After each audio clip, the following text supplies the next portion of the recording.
మీనా వాళ్ళ ఇంటి గురించి బాలు తప్పుగా మాట్లాడాడని, ఆ ఇంట్లో ఏమైనా పెద్ద మీర్జాపూర్ ప్యాలెస్ అన్నాడని కోపంతో తాగుతున్న మందు బాటిల్‌ని తీసి పగలగొట్టేస్తుంది. దాని దగ్గర కూర్చొని అయ్యో! బంగారం లాంటి బాటిల్ ఇప్పుడు 11 అయిపోయింది. షాపులు కూడా కట్టేశారు. 10 షాపులు తిరిగి నాకు నచ్చిన బ్రాండ్ తెచ్చుకున్నాను.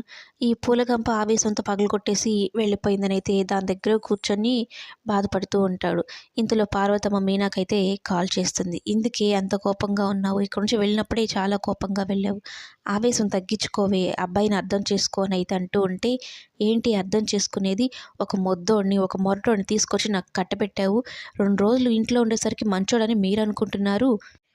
వాడితో నేనిక్కడున్నాను కాబట్టి నాకు తెలుస్తుంది. నేను భరిస్తున్నానన్నట్టు మాట్లాడుతూ ఉంటే, పార్వతమ్మ అట్లా ఆలోచించకు. అసలు ఏం జరిగిందో చెప్తాను అని, నువ్వు వెళ్ళిన తర్వాత బాలు ఇక్కడికొచ్చాడు అని చెప్పని, ఇంట్లో బకెట్ లేదు అని, బకెట్ తీసుకొని వచ్చి, అలాగే ఇంటి ఓనర్ విషయంలో నేను అలా చేసుండకూడదు. అందుకే నాకు జ్ఞానోదయం అయ్యింది.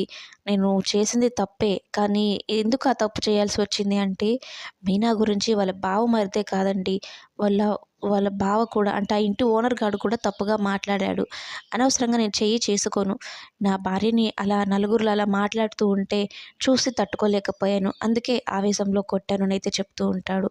ఇంకా ఓవైపు మీనా ఈ ప్రభావతి మనోజ్ కోసం చక్కగా వంటలు వండుకొని తీసుకొని వెళ్తూ ఉంటే ప్రభావతి చూస్తుంది.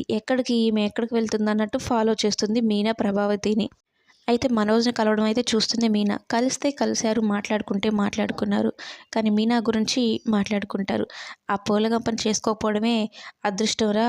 ఆ బాలుగాడు రోజు తాగేసొచ్చి దానికి బాగా కొడుతూ ఉంటాడు. దంతకు దక్క బొంత అన్నట్టు వాళ్ళిద్దరూ బాగా సరిపోయారు. నీకు మంచి పిల్లని చూసి పెళ్లి చేస్తాను నాన్న. నువ్వు ముందు జాబ్ తెచ్చుకో అన్నట్టు 20,000 చేతిలో పెట్టి వెళ్తుంది.